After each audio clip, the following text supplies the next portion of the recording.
Enseñé música en escuela secundaria por más de 8 años. Recuerdo un estudiante que llegó una vez a mi salón con una guitarra y muchas ilusiones para aprender a tocar. Aquel estudiante llegaba temprano, tenía su instrumento al día, se portaba bien, participaba, hacía sus tareas, era un estudiante ejemplar. No era así con las otras clases, no era así en los otros salones. De hecho, tenía un expediente en la oficina por mala conducta. El curso de música era el primer curso de música para todos los estudiantes que estaban participando en aquella experiencia. Los exámenes o las evaluaciones que yo daba, las pruebas, eran de ejecución. Pero en una ocasión la administración escolar solicitó que integráramos pruebas escritas al curso de música. Cuando ocurrió eso, este estudiante al que hago referencia cambió su conducta totalmente. Exhibió la misma conducta negativa que exhibía en los otros cursos. ¿Qué ocurrió con el estudiante? Evidentemente su conducta no era el problema, era el síntoma de causas más profundas.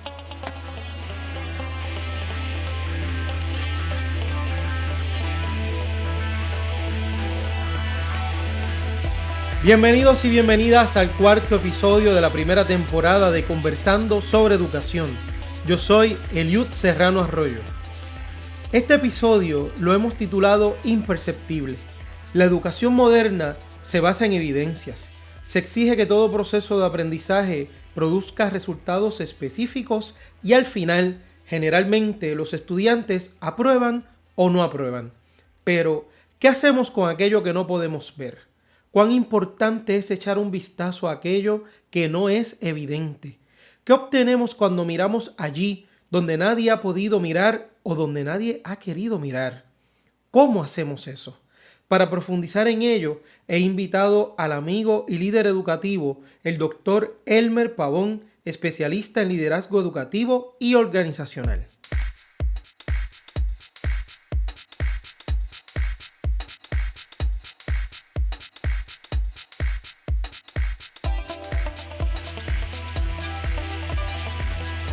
Saludos Elmer, bienvenido a Conversando sobre Educación. Después de la anécdota y la introducción, nuestra audiencia estará deseosa de saber lo que tienes que decir al respecto. Para ello me gustaría comenzar preguntando, ¿por qué los sistemas educativos deben procurar mirar más allá de lo evidente? También quisiera saber si esto es una práctica acorde con los objetivos generales de la educación y si provee algún beneficio real a los sistemas educativos. Te escucho.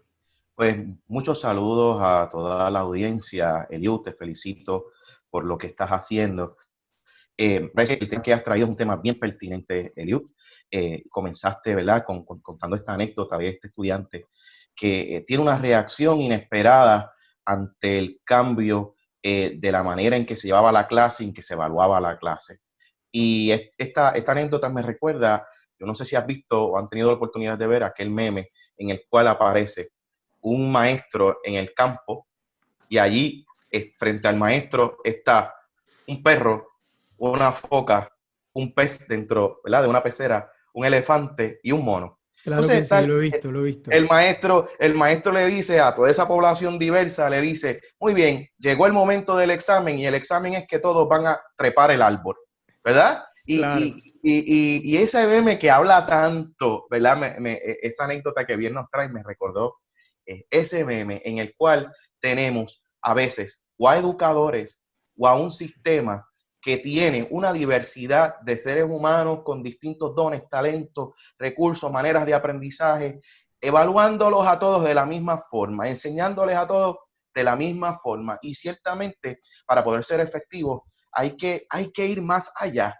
El tema de esto que bien planteas y que nos trae, Elio, más allá de lo perceptible, ciertamente esa anécdota que nos trae conjunto con este meme nos hace pensar que necesitamos afinar nuestros filtros.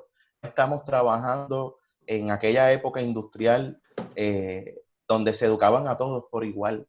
Estamos ante tal vez una de las generaciones más conscientes de su riqueza y de la riqueza que tiene la diversidad humana.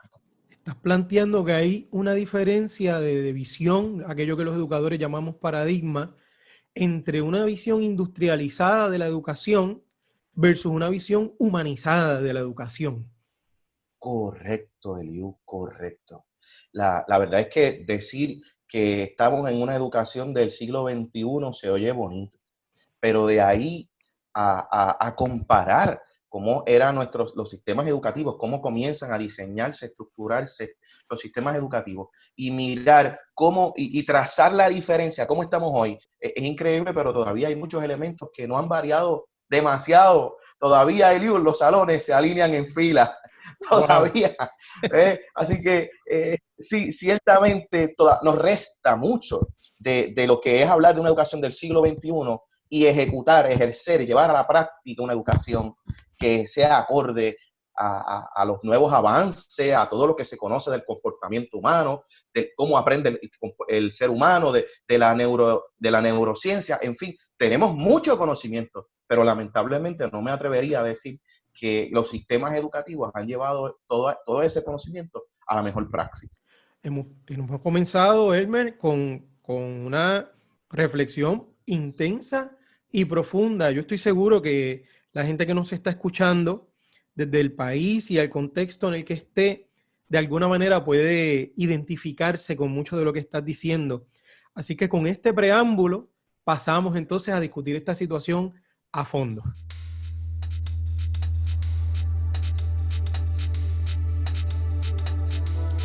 Bueno, regresamos y bueno, me quedé con el sabor extraordinario de esas dos cosas que nos dijiste. La primera, que había que afinar los filtros. Esa imagen me encantó. Y lo segundo es que hablando de afinar los filtros, decías que es necesario distinguir, reconocer primero que estamos en el siglo XXI y distinguir entre una educación industrializada versus una educación que mire hacia el ser humano. Correcto, Eliud. ¿Verdad? No quiero faltarle. Cuando tú miras la filosofía de los distintos sistemas educativos, tanto local como internacional, todos hacen alusión a esa parte humana. Pero la verdad, hay una distancia, hay una brecha entre lo que muchas veces se afirma en el papel con relación a cómo la educación humaniza sus procesos, ¿verdad? Y hay una distancia entre eso y la práctica. Mira, Eliu, yo te diría, dentro de esto que estamos planteando, la gran necesidad que tenemos de afinar los filtros, y te voy a poner en contexto una historia que va a ayudar a nuestros oyentes a entender esto que quiero plantear. Recuerdo muy bien un momento dado de mi experiencia como maestro que llevé a mis chicos a una excursión al Observatorio de Arecibo, y en aquel entonces había un módulo que me resultó muy interesante y me lo llevé conmigo, ese módulo. Este módulo tenía un cristal y en ese cristal, en el fondo, había una imagen que simulaba el espacio. Lo interesante de aquel módulo era que el estudiante, ¿verdad?, tenía que mover con distintos lentes y mirar el fondo. Así que tenía de momento un lente clear, tenía un lente azul, un lente amarillo, un lente rojo, y a la medida que él movía aquel módulo, que movía aquel círculo, cuando cambiaba el lente podía percibir nuevos objetos, ¿verdad? Y lo que planteaba ese módulo es que cuando se mira al espacio, para poder percibir los distintos cuerpos celestes, había que cambiar los lentes, porque de otra forma habían cuerpos celestes que no se iban a poder identificar, que uno no los iba a poder percibir. Había que cambiar los lentes, y cuando se cambiaban los lentes de color, entonces aparecían nuevas formas, ¿verdad? Y yo creo que es una buena metáfora de lo que necesitamos en medio de nuestros procesos educativos. Comenzar a mirar a nuestros estudiantes. El sistema necesita mirar a nuestros estudiantes y el docente necesita mirar a sus estudiantes con distintos lentes para que pueda percibir muchas áreas que de otra manera no las podemos percibir, Eliud. Bueno, me encanta esa metáfora, me la estoy disfrutando acá, escuchándote me encantó, porque iba viendo, ¿verdad?, hacia dónde nos querías llevar. Yo me imagino también que nuestros oyentes se estarán preguntando, bueno, sí, estoy de acuerdo con cambiar el lente. ¿Cómo cambio el lente? ¿Cómo se hace eso? Excelente pregunta. Mira, Eliu, definitivamente, y voy a hacer nuevamente alusión a la anécdota con la que comenzaste, ¿verdad? Fíjate, todo niño, todo adolescente, todo estudiante puede tener ciertas reacciones que nos sorprendan, ¿verdad? Siempre debemos plantearnos que nadie reacciona de una forma por nada. Todo, en este caso, ese caso, bien lo que nos planteas al principio, este adolescente reacciona de una manera adversa porque estaba disfrutándose de su clase, la manera en que se estaba dando y de momento, ¿verdad? El proceso burocrático estandarizado colocó en amenaza esa experiencia que él estaba disfrutando. Y ese estudiante reaccionó de la manera en que reaccionó, ¿verdad? Y para poder cambiar los lentes, Elio, es necesario sensibilizar, agudizar nuestros sentidos, tener la capacidad de poder cambiar de canal, ¿ves? ¿Por qué este estudiante está reaccionando de esta manera? ¿Por qué este joven se está comportando de esta forma? ¿Por qué está reaccionando de la forma en que está reaccionando? Siempre hay un porqué. Y para nosotros poder identificarlo, tenemos que salirnos de momento de nuestro papel de docentes y romper con a veces una sensibilidad que tenemos como docentes y una sensibilidad hacia el ego nuestro que se pueda poner en riesgo, ¿verdad? Y el día de hoy yo quiero hablar de una sensibilidad, pero no es una sensibilidad a mi yo como maestro, es una sensibilidad ante ese ser humano que está frente a mí y que yo quiero poder ayudar. Es decir, estamos hablando de aumentar la percepción, de tener la capacidad de cambiar, de ser empáticos, de ponernos en el lugar de ese estudiante y plantearnos, ¿por qué está reaccionando así? ¿Ves? Así que estamos hablando de empatía, Eliu, estamos hablando del desarrollo de la percepción en el educador, en el sistema educativo, en el líder educativo, ¿verdad? Es la única manera en que concretamente vamos a poder hacer esos cambios de percepción, de lente. Wow, es profundo lo que estás diciendo, Elmer.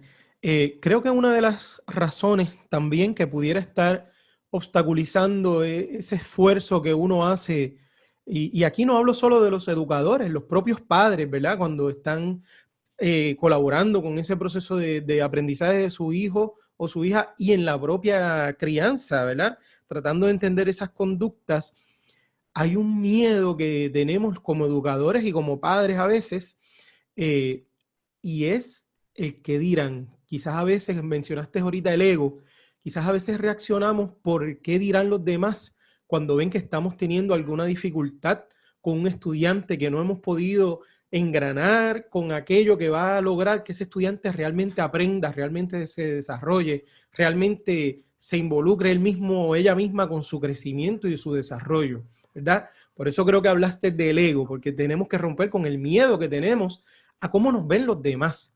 Pero llamabas entonces a no mirarnos a nosotros como figura central, sino a mirar al estudiante como figura central de ese aprendizaje, que es lo que siempre nos han dicho, ¿verdad?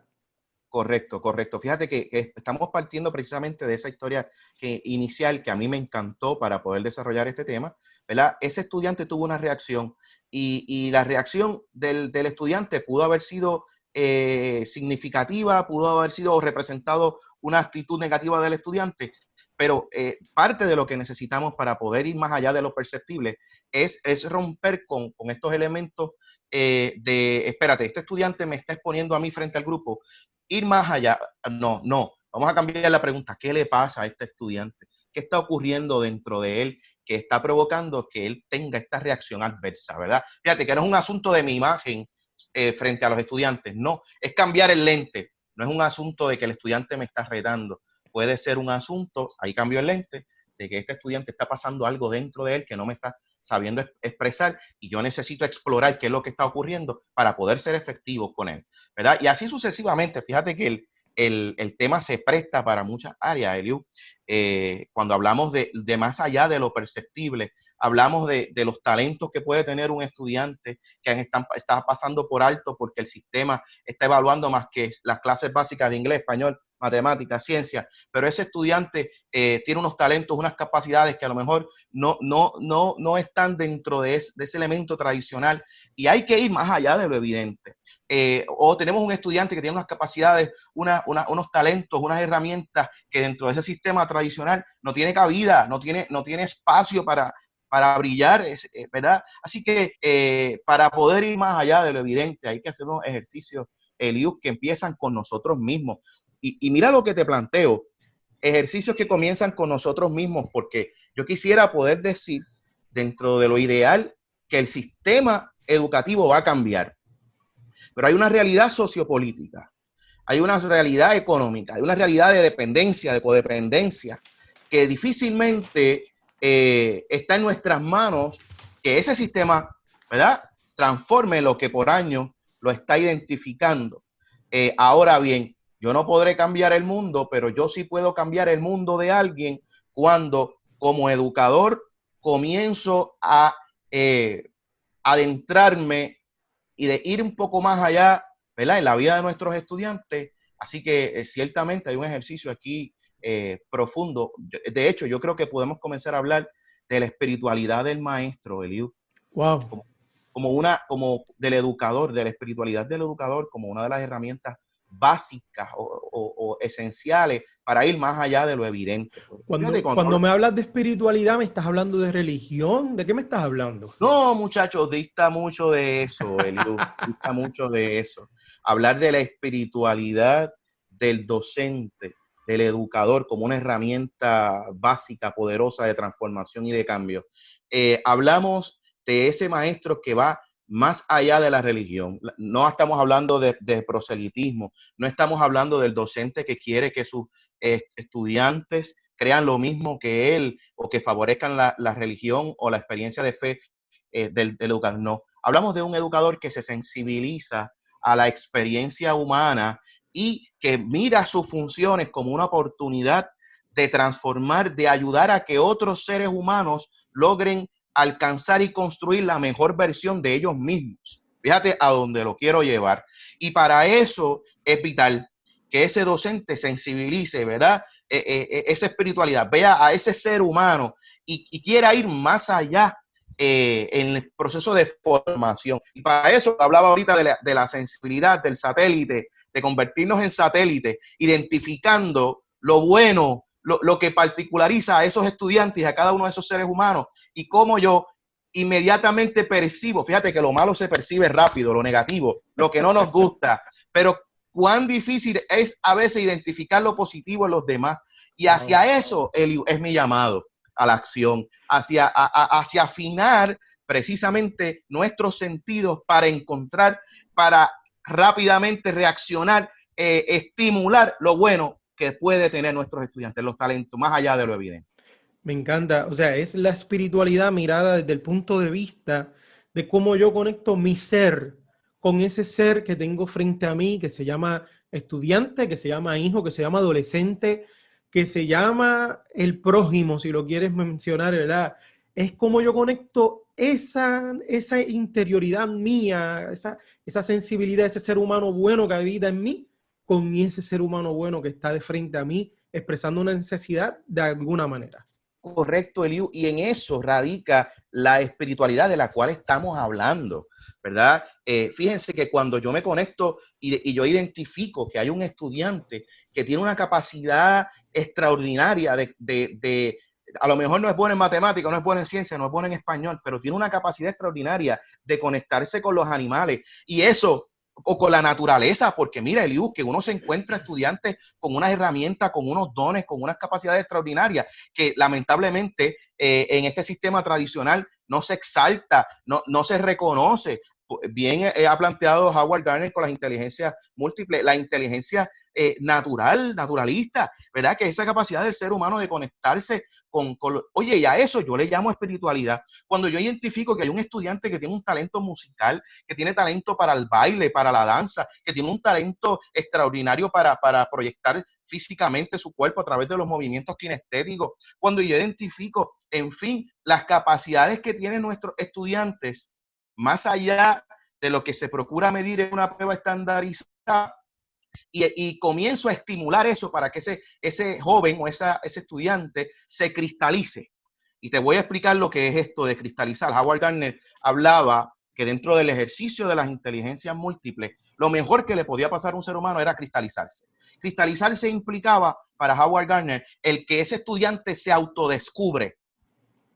Dentro del proceso se autodescubre, encuentra que, mira, espérate, soy bueno con el violín, soy bueno con la guitarra, soy bueno con el baile, y comienza y hace eso, un descubrimiento que le permite acercarse al yo, ¿verdad?, único de ese estudiante. Esa es la espiritualidad de la cual estamos hablando, Eliud.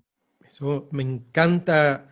Fíjate cómo hemos llevado lo que es imperceptible en un sistema educativo que nos exige evidencias, cómo nosotros podemos generar evidencias positivas para nuestros estudiantes, es decir, que nuestros estudiantes al final de cuentas y nuestros hijos obtengan buenas evaluaciones en sus sistemas educativos, pero para eso tenemos que llegar a convertirnos en seres espirituales capaces de conectar con aquellos estudiantes, con aquellos hijos e hijas y lograr, me encanta ese concepto que traes de Howard Gardner, lograr que se cristalicen. Eso me encantó. Correcto, correcto. Hay una historia precisamente de Howard Gardner muy reconocida, ¿verdad? Y es que es esta madre que está muy preocupada porque su hija pues no demuestra tener el mejor aprovechamiento académico, no se alineaba ni se acostumbraba al sistema tradicional. Los maestros comenzaban a quejarse de esta niña, a decir, esta niña tiene problemas, llevarla al especialista porque no se está quieta, no puede atender, tiene problemas para enfocarse. El asunto es que la llevan al especialista, el especialista está hablando con mamá y tiene a la niña en una sala de espera, pero hay un cristal que permite ver lo que está pasando en la sala de espera. Mientras mamá y el especialista de la conducta están hablando, el especialista le dice, mamá, vamos a detenernos aquí, vamos a mirar lo que está pasando ahí. Mira a la niña. Esta niña no tiene ningún problema. Están viendo que la niña está bailando por toda la sala sin música. Esta niña no tiene ningún problema, esta niña es una bailarina. ¿Por qué no busca usted una escuela que particularmente trabaje con ese talento y esa capacidad de baile?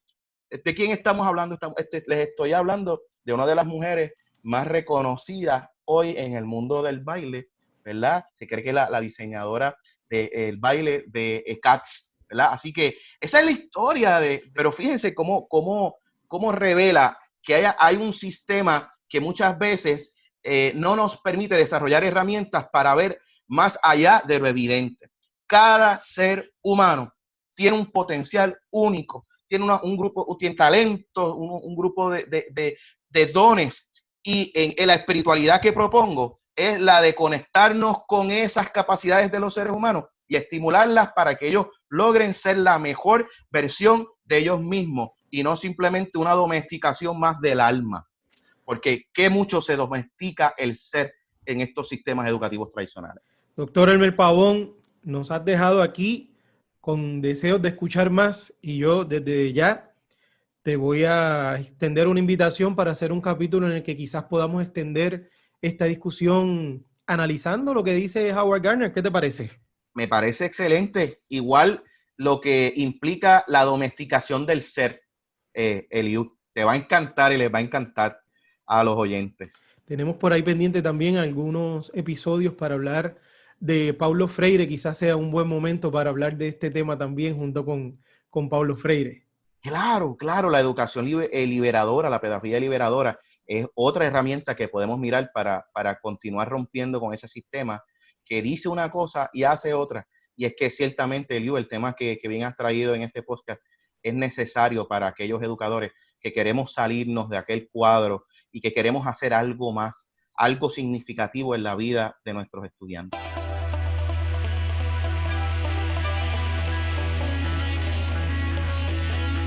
Qué rico esta conversación con el doctor Elmer Pavón y vamos a repasar cuáles son los puntos importantes que nos ha traído el doctor Elmer Pavón. Él ha dicho que para ir más allá y mirar lo que no es evidente, tenemos que afinar nuestra percepción en primer lugar.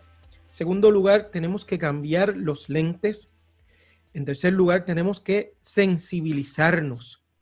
En cuarto lugar, tenemos que entender que quizás no somos capaces de cambiar el mundo, pero podemos cambiar el mundo de alguien. Y en quinto lugar, convertirnos en seres espirituales, capaces de conectar con la espiritualidad del otro.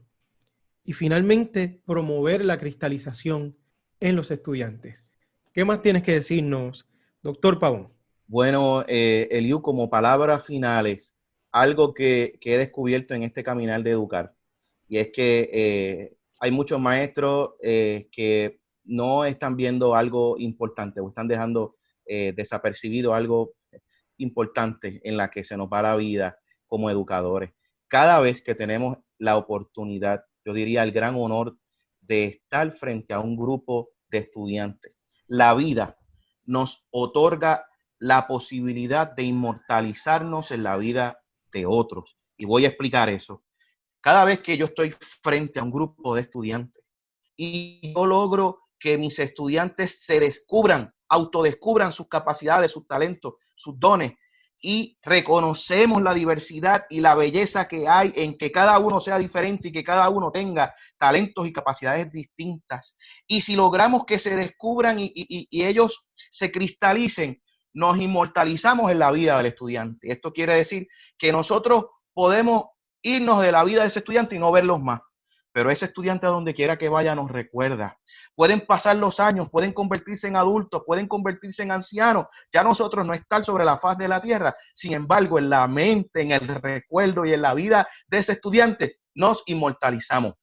A ese nivel de profundidad y de espiritualidad, yo elevo ser educador. No es cualquier cosa, colega que me escucha, lo que usted hace. Tiene la posibilidad de inmortalizarse en la vida de la gente. Aproveche eso.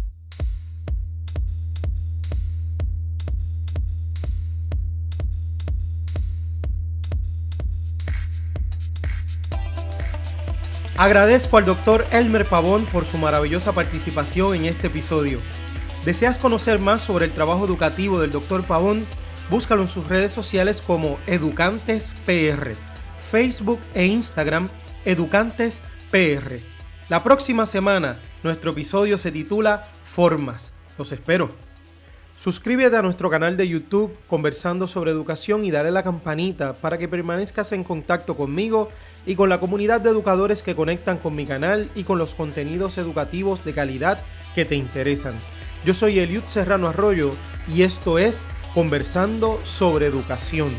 Música Josué Reyes, fotografía Tomás Vargas, arte Angélica Guzmán, revisión y edición de guiones Mariela García, revisión de episodios Juliet Moreno, edición y dirección del programa Eliud Serrano.